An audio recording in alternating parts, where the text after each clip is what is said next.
오늘도 혹시 당신의 착한 마음 때문에 손해를 보셨나요? 아니면 정말 열심히 베풀었는데도 고마움을 전혀 모르는 사람들 때문에 많이 지치셨나요? 이건 정말 아닌데 하고 속으로 생각하면서도 단 한마디도 꺼내지 못하고 그저 참기만 하셨나요?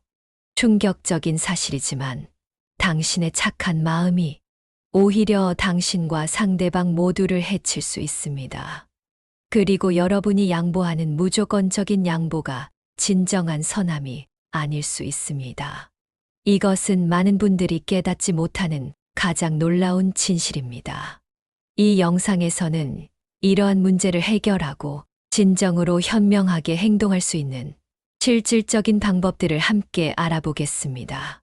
지금 바로 구독과 좋아요 꼭 눌러주세요. 착하기만 한 사람은 약한 사람이다. 이 말은 2400년 전 아리스토텔레스가 한 말입니다. 너무 착하기만 한 사람은 정말 훌륭한 사람일까요? 아니면 오히려 제일 먼저 무너지는 사람일까요? 고대 그리스 철학자 아리스토텔레스는 착함 그 자체보다 균형 잡힌 마음, 중용을 가장 중요한 덕목으로 여겼습니다. 그는 말합니다. 착하기만 한 사람은 약한 사람이다. 이 말은 착한 게 나쁘다는 뜻이 아닙니다. 지혜 없이 착하기만 한 성품은 결국 자신을 해치는 칼날이 될 수 있다는 경고입니다. 그렇다면 착함이 미덕이 아니라 결핍으로 작용하는 순간은 언제일까요? 서울에 사는 32살 직장인 박수연 씨. 7년 차 대리, 특별히 튀지도 않고 문제도 일으키지 않는 직원이었습니다. 동료들과 무난하게 어울리며 맡은 일은 조용히 처리하는 평범한 사람. 하지만 딱 하나, 자기 표현에 서툴고 거절을 못하는 성격이 문제가 되기 시작했습니다. 수연 씨, 이거 급한데 대신 좀 해줘요. 보고서 마감 좀 도와줘요. 제가 오늘 약속이 있어서. 동료들도 상사도 점점 수연이라면 들어줄 거야 하는 식으로 업무를 넘기기 시작했고 자신의 업무는 퇴근 후에 몰아처리하는 날이 많아졌습니다. 그녀는 한 번도 안 돼요를 말하지 못했습니다. 부탁을 받으면 머릿속이 하얘졌고 내가 거절하면 싫은 사람 될까봐 입술이 움직이지 않았습니다. 시간이 지나면서 몸은 피로에 짓눌렸고 마음은 무력감으로 가라앉았습니다. 출근길엔 가슴이 조이고 야근 후엔 냉장고 문을 멍하니 바라보며 서 있곤 했습니다. 주말엔 일 얘기만 들어도 숨이 턱 막히는 듯 했죠. 결국 박수연 씨는 조용히 아무 말 없이 퇴사를 선택합니다. 퇴사 사유는 단 한 줄. 개인 사정으로 인한 퇴사입니다. 하지만 아무도 몰랐습니다. 그녀가 얼마나 오랫동안 좋은 사람이라는 틀 안에서 스스로를 갉아먹었는지. 한 사람이 자신의 감정과 권리를 말하지 못한 채 괜찮은 사람으로만 살아가려 할 때 그 침묵은 결국 자신을 서서히 무너뜨립니다. 아리스토텔레스는 말했습니다. 진짜 덕이란 한쪽으로 치우치지 않는 것. 착하기만 한 것은 미덕이 아니라 위험이 될 수 있습니다. 지금 우리도 물어야 합니다. 나는 진짜 착한 사람인가요? 아니면 착해 보여야 한다는 불안에 사로잡힌 사람인가요? 착한 사람도 때로는 말해야 합니다. 이건 제 몫이 아닙니다. 이건 제가 감당하기 어렵습니다. 그래야만 착함이 지켜지고, 그래야만 내가 무너지지 않습니다. 이제 다음 이야기로 넘어가 보겠습니다. 사람을 쉽게 믿는 것이 왜 위험한지, 그리고 어떻게 현명한 판단력을 기를 수 있는지 탈무드의 지혜를 통해 살펴보겠습니다. 사람을 쉽게 믿는 건 순진함이 아니라 어리석음이다. 우리는 어릴 때부터 배웠습니다. 사람을 믿어야 해. 의심하면 관계가 깨져. 선입견 없이 대하는 것이 미덕이야. 이런 말들이 우리 마음속에 자리 잡았습니다. 하지만 유대인의 지혜서인 탈무드는 이렇게 경고합니다. 사람을 쉽게 믿는 건 순진함이 아니라 어리석음이다. 이 말은 냉소적인 경고가 아닙니다. 오히려 자신과 타인을 보호하기 위한 가장 현명한 삶의 지혜를 담고 있습니다. 지금부터 들려드릴 이야기는 여러분이 평생 잊지 못할 신뢰와 배신에 관한 교훈이 될 것입니다. 미연 씨는 남다른 공감 능력을 가진 28살 여성이었습니다. 어려움에 처한 사람들의 이야기에 귀 기울이는 것을 좋아했고, 누구나 미연에게 마음을 터놓고 이야기하곤 했습니다. 그녀는 SNS를 통해 다양한 사람들과 소통했고, 온라인 커뮤니티에서도 따뜻한 조언으로 인기가 많았습니다. 어느 날, 미연은 SNS를 통해 한 메시지를 받았습니다. 미연 씨, 정말 당신 글에 큰 위로를 받았어요. 제 이야기도 들어주실 수 있을까요? 처음 만난 지훈이라는 남성이었습니다. 그는 자신이 최근에 이혼했고, 아이 양육권도 잃었으며, 우울증과 싸우고 있다고 털어놓았습니다. 미연은 그의 이야기에 깊은 안타까움을 느꼈고, 매일 메시지를 주고받으며 위로와 격려를 보냈습니다. 몇 주가 지나 지훈은 미연에게 말했습니다. 처음으로 누군가에게 이렇게 마음을 열었어요. 당신이 아니었다면 버티지 못했을 거예요. 어느 날 지훈은 급한 목소리로 연락해 왔습니다. 제 아이가 아파서 수술이 필요한데 보험이 해지되어 있었어요. 500만 원만 빌려주시면 다음 달에 꼭 갚을게요. 제발 도와주세요. 미연은 망설였지만 아픈 아이 이야기에 마음이 흔들렸습니다. 그동안 나눈 깊은 대화들, 지훈이 보내준 가족 사진, 그리고 그의 절박한 상황이 떠올랐습니다. 결국 그녀는 모아둔 적금을 해지해 돈을 보냈습니다. 돈을 보낸 직후 지훈의 SNS 계정이 삭제되었고 연락이 완전히 끊겼습니다. 충격 속에서 미연은 지훈이 보내준 사진을 다시 검색해 보았고 충격적인 사실을 발견했습니다. 그 사진들은 해외 사이트에서 가져온 것이었고 그가 들려준 모든 이야기는 거짓이었습니다.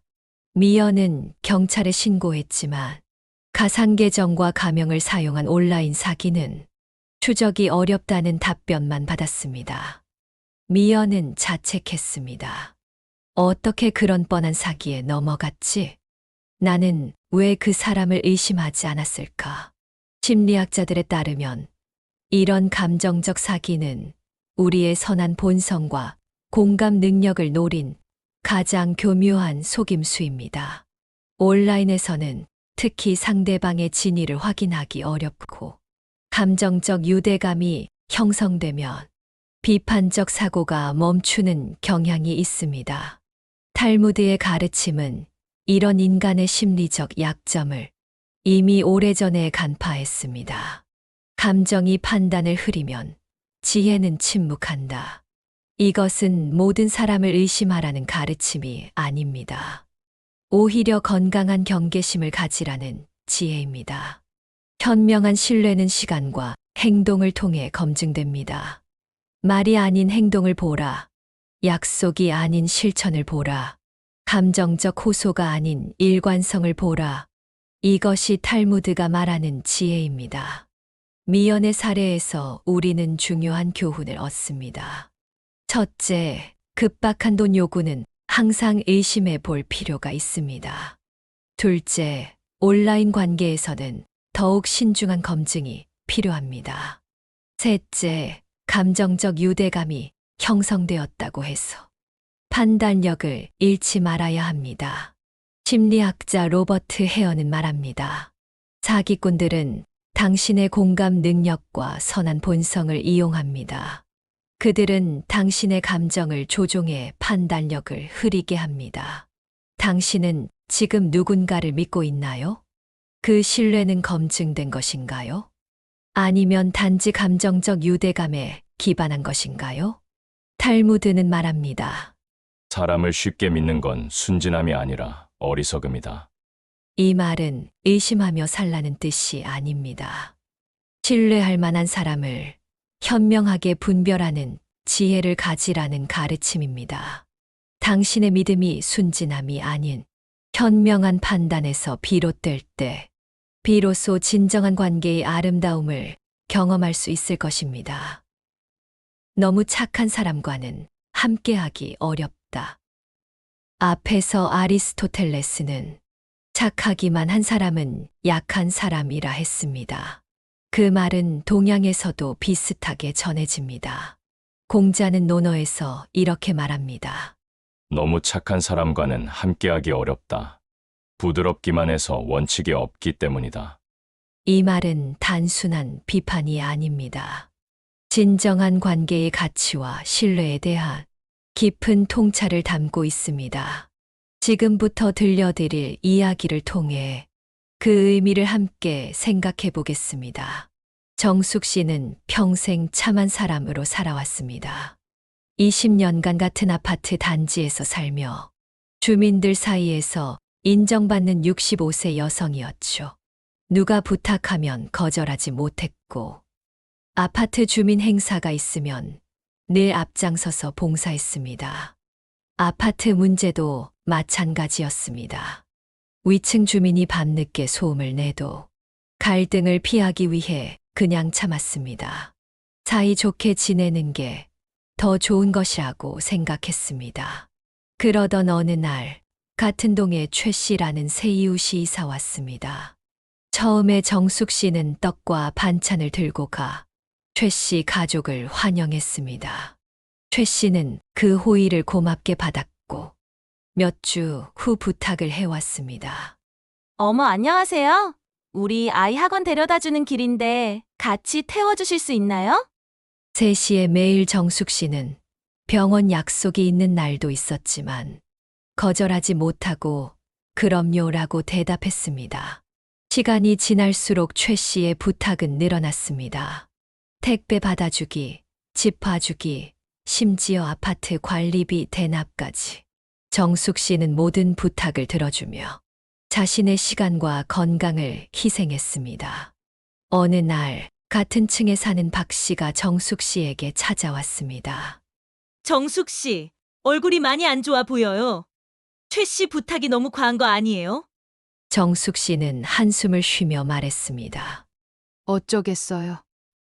도와달라는데 어떻게 거절해요?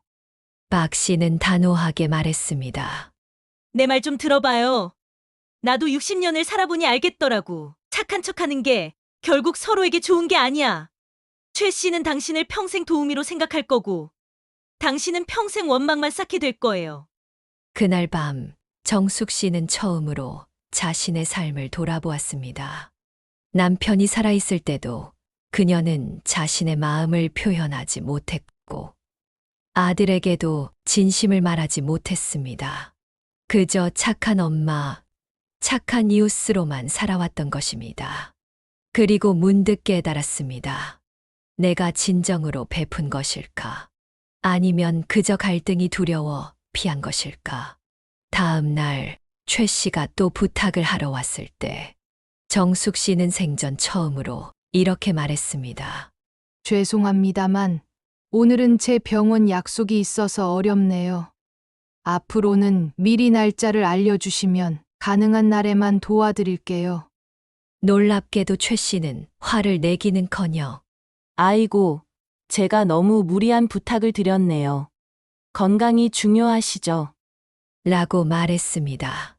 공자가 말한 너무 착한 사람과 함께하기 어렵다는 말에 진정한 의미가 그제서야 이해되기 시작했습니다.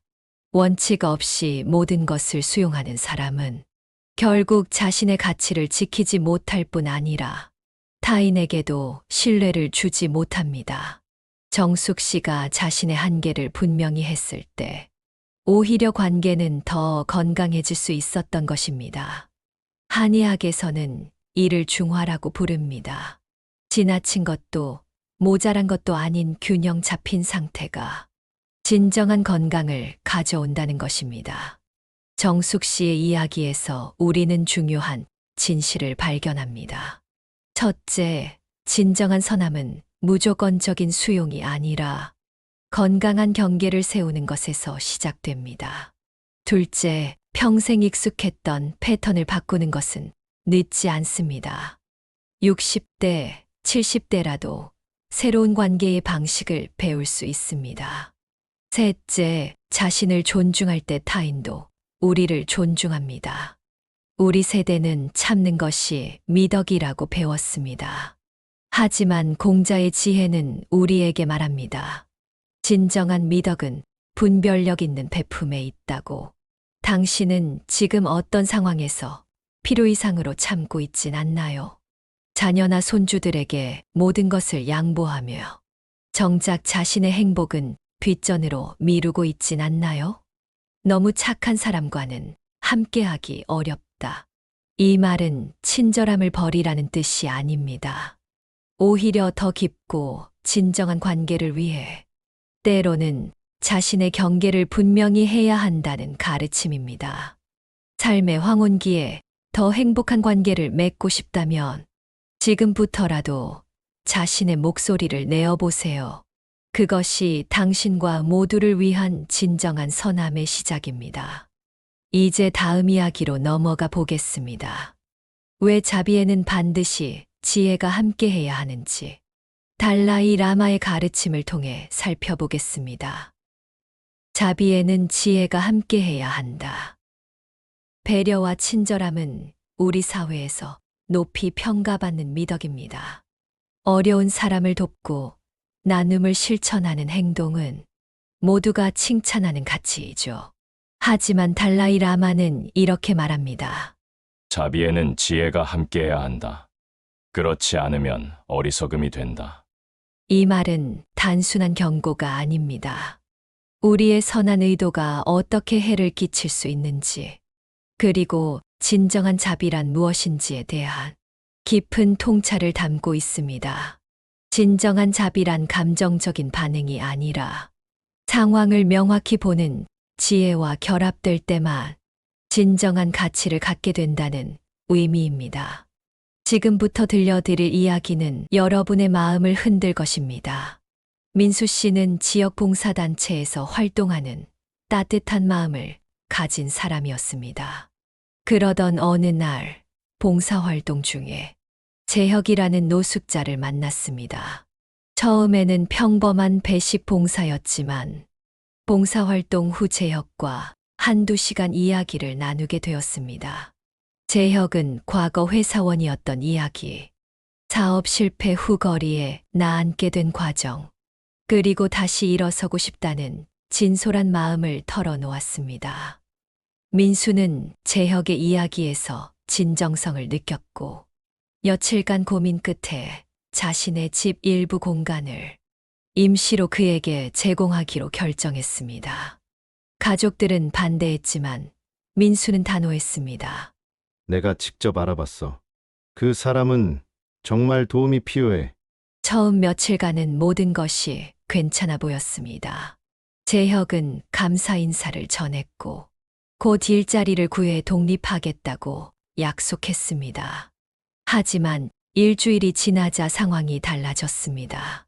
재혁은 민수의 돈을 몰래 가져가기 시작했고 밤늦게 취해 돌아와 소란을 피웠습니다. 더 큰 문제는 재혁이 민수 딸의 방에 몰래 들어가는 모습이 발견된 것이었습니다. 민수의 아내는 공포에 떨며 말했습니다. 제발 이제 그만 내보내요. 우리 가족이 위험해요. 하지만 민수는 여전히 망설였습니다. 그래도 그 사람에겐 갈 곳이 없어. 조금만 더 기회를 주면 변할 거야. 결국 상황은 돌이킬 수 없는 지경에 이르렀습니다. 어느 밤 재혁은 완전히 취해 돌아와 가구를 부수고 민수의 아내를 위협했습니다. 경찰이 출동했고 재혁은 연행되었습니다. 나중에 밝혀진 사실은 더 충격적이었습니다. 재혁은 이전에도 여러 가정에 들어가 같은 방식으로 피해를 입힌 전과자였던 것입니다. 민수는 그제서야 깨달았습니다. 자신의 무분별한 친절이 오히려 가족의 안전을 위협했다는 사실을, 그리고 실제로는 재혁에게도 진정한 도움이 되지 않았다는 것을요. 불교에서는 지혜 없는 자비를 맹목적 동정심이라고 부릅니다. 달라이 라마가 강조한 것처럼 진정한 자비는 지혜와 분별력을 수반해야 합니다. 민수가 놓친 지혜는 무엇이었을까요? 첫째, 상황을 명확히 보는 통찰력이 없었습니다. 둘째, 자신과 가족의 안전이라는 경계를 지키지 못했다는 것입니다. 셋째, 장기적 관점에서 진정한 도움이란 무엇인지 고민하지 않았다는 점입니다. 정신의학자 스콧 팩은 말합니다. 진정한 사랑은 상대방의 성장을 위해 때로는 아니오라고 말할 수 있는 용기다. 민수의 사례에서 우리는 중요한 교훈을 얻습니다. 자비심만으로는 충분하지 않다는 것. 지혜가 결합된 자비만이 진정으로 상대방과 자신 모두에게 도움이 될 수 있다는 사실입니다. 여기서 말하는 지혜란 무엇일까요? 그것은 현실을 있는 그대로 보는 눈입니다. 상대방의 진짜 필요가 무엇인지, 내가 정말 도울 수 있는 범위는 어디까지인지, 그리고 그 도움이 장기적으로 모두에게 이로운 결과를 가져올 것인지를 냉철하게 판단하는 능력입니다. 오늘 당신은 누군가에게 자비를 베풀 기회가 있을지 모릅니다. 그때 스스로에게 물어보세요. 나의 이 행동은 감정적 반응인가? 아니면 지혜로운 판단인가? 내가 정말 도울 수 있는 범위는 어디까지인가? 이 도움이 장기적으로 모두에게 최선인가? 달라이 라마의 말처럼 자비에는 지혜가 함께해야 합니다. 그렇지 않으면 그것은 어리석음이 됩니다. 당신의 선한 마음이 더 큰 선을 이루는 지혜와 만날 때 비로소 진정한 자비가 시작됩니다. 이제 마지막 이야기로 넘어가겠습니다. 우리가 흔히 착한 사람이라고 부르는 이들이 왜 때로는 가장 위험한 사람이 될 수 있는지 니체의 통찰을 통해 살펴보겠습니다. 호의는 때로는 가장 위험한 무기가 된다. 우리는 종종 좋은 의도를 가진 사람들에게 마음을 열고 그들의 도움과 배려를 고마운 마음으로 받아들입니다. 어떤 행동 뒤에 친절한 의도가 있다면 그것은 항상 긍정적인 것이라고 믿지요. 하지만 니체는 이렇게 경고합니다. 호의는 때로는 가장 위험한 무기가 된다. 겉으로는 친절해 보이는 행동이 사실은 다른 사람을 조종하기 위한 교묘한 수단이 될 수 있다는 깊은 통찰입니다. 지금부터 들려드릴 이야기는 여러분이 일상에서 쉽게 놓치는 위험한 호의의 실체를 보여줄 것입니다. 서현 씨는 IT 회사에 입사한 지 1년 차 신입사원이었습니다. 열정적이고 성실했지만 아직 경험이 부족했지요. 그런 서현에게 팀장 유 과장은 특별한 관심을 보였습니다. 서현 씨, 이번 주말에 시간 있어요? 제가 개인적으로 프로젝트 노하우를 알려드릴게요. 유 과장은 퇴근 후에도 서현에게 자료를 공유하고 주말에도 카페에서 만나 업무를 가르쳐 주었습니다. 다른 동기들이 부러워할 정도로 서현은 특별한 관심을 받고 있었습니다. 처음에 서현은 감사함을 느꼈습니다. 과장님 덕분에 정말 많이 배우고 있어요. 하지만 시간이 지날수록 이상한 점들이 눈에 띄기 시작했습니다. 유 과장은 서현의 모든 업무를 확인하고 싶어 했고 점심 식사와 커피 브레이크까지 항상 함께하길 원했습니다. 더 이상하게도 서현이 다른 동료들과 어울릴 때마다 불편한 기색을 드러냈습니다. 민지랑은 친하게 지내지 않는 게 좋을 것 같아요. 그 친구 뒤에서 서현 씨 험담하던데. 어느 날 서현은 중요한 프로젝트를 맡게 되었습니다. 자신감이 생긴 서현은 유 과장이 말한 것과 다른 자신만의 아이디어를 회의에서 제안했습니다. 회의 후 유 과장은 서연을 회의실로 불렀습니다. 서연 씨, 내가 그동안 얼마나 도와줬는지 알죠? 그런데 내 의견은 무시하고 혼자 튀려고 하다니 정말 실망이에요. 서연은 혼란스러웠습니다. 제가 뭘 잘못했나요? 그냥 제 생각을 말한 것뿐인데. 유 과장의 표정이 차갑게 변했습니다. 내가 없었으면 서연 씨는 아무것도 아니에요. 그 자리에 있는 것도 다 내 덕분이라는 거 잊지 마세요. 그날 이후 서현은 갑자기 중요한 이메일에서 제외되기 시작했고, 회의에서도 발언 기회를 얻지 못했습니다. 심지어 다른 동료들도 서현을 피하는 듯 했습니다. 나중에 알게 된 사실은 더 충격적이었습니다. 유 과장은 서현에 대한 부정적인 소문을 팀 내에 퍼뜨리고 있었던 것입니다. 서연이 내 도움을 받고도 배신했어. 능력은 없으면서 욕심만 많아. 서현은 그제서야 깨달았습니다. 유 과장의 호의는 진심에서 비롯된 것이 아니라 자신을 통제하고 의존하게 만들기 위한 전략이었다는 것을. 심리학자 로버트 치알디니는 이를 호혜성의 법칙이라고 부릅니다. 누군가 우리에게 호의를 베풀면 우리는 본능적으로 그것을 갚아야 한다는 의무감을 느낍니다. 이 심리적 메커니즘을 이용해 교묘하게 타인을 조종하는 것이 가능해집니다. 니체는 이런 위험성을 간파했습니다.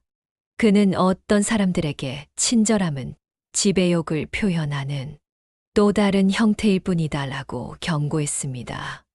유 과장이 보여준 호의는 다음과 같은 패턴으로 전개되었습니다.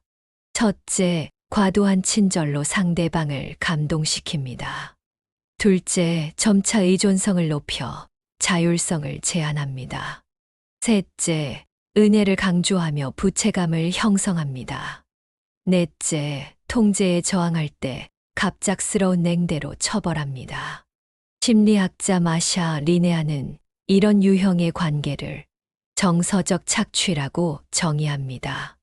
호의라는 이름으로 누군가의 경계를 침범하고 그 사람의 자율성을 빼앗는 행위는 정서적 학대의 한 형태라고 말합니다.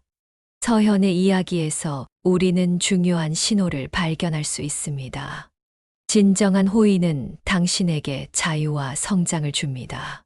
반면 위험한 호의는 구속과 통제를 가져옵니다. 진정한 호의는 조건을 달지 않습니다. 그러나 위험한 호의는 항상 대가를 요구합니다. 진정한 호의는 당신의 경계를 존중합니다. 하지만 위험한 호의는 점점 더 당신의 공간을 침범합니다. 오늘 당신의 주변에는 어떤 형태의 호의가 있나요? 그 호의는 당신에게 자유를 주나요? 아니면 구속을 가져오나요? 니체는 말합니다. 호의는 때로는 가장 위험한 무기가 된다. 이 말은 모든 친절을 의심하라는 뜻이 아닙니다. 다만 호의의 가면 뒤에 숨은 진짜 의도를 꿰뚫어 볼 수 있는 지혜를 가지라는 경고입니다. 당신의 삶에서 진정한 호의와 위험한 호의를 구별할 때 비로소 건강한 관계의 문이 열릴 것입니다. 지금까지 우리는 5가지 불편한 진실에 대해 이야기했습니다. 착하기만 한 사람은 약할 수 있다는 아리스토텔레스의 지혜. 쉽게 믿는 것이 어리석음이라는 탈무드의 가르침. 너무 선한 사람과 함께하기 어렵다는 공자의 가르침. 지혜 없는 자비는 어리석다는 달라이라마의 통찰. 그리고 호의가 위험한 무기가 될 수 있다는 니체의 경고까지. 이 모든 지혜는 한 가지 공통된 메시지를 전합니다. 진정한 선함은 단순한 친절이나 무조건적인 용서가 아니라 지혜와 분별력, 그리고 건강한 경계 설정에서 비롯된다는 것입니다. 당신은 지금까지 어떤 종류의 착한 사람이었나요? 주변 사람들에게 이용당하고 상처받았던 경험이 있나요? 혹은 누군가의 친절이 실은 통제의 도구였음을 깨달은 적이 있나요? 이런 진실이 불편하게 느껴질 수 있습니다. 하지만 이 불편함은 당신의 성장을 위한 첫걸음입니다. 심리학자 칼 융은 말했습니다. 진정한 자기 발견은 불편한 진실과 마주할 때 시작된다. 착한 사람이 되는 것은 여전히 중요합니다. 하지만 이제 우리는 알게 되었습니다. 진정한 선함이란 맹목적인 친절이 아니라 지혜와 균형 그리고 자기 존중에서 비롯된다는 것을, 다른 사람의 잘못된 행동을 마냥 수용하는 것이 아니라 필요할 때는 경계를 세울 줄 아는 용기라는 것을, 그리고 무엇보다 자신을 소중히 하는 사람만이 진정으로 타인을 도울 수 있다는 사실을. 오늘 이 영상이 여러분에게 새로운 관점을 드렸기를 바랍니다. 이제 댓글로 여러분의 생각을 들려주세요. 여러분은 어떤 경험을 통해 이런 불편한 진실을 깨달았나요? 구독과 좋아요 버튼도 눌러주시면 감사하겠습니다. 다음 영상에서도 삶을 더 현명하게 만드는 귀중한 지혜를 나누겠습니다. 감사합니다.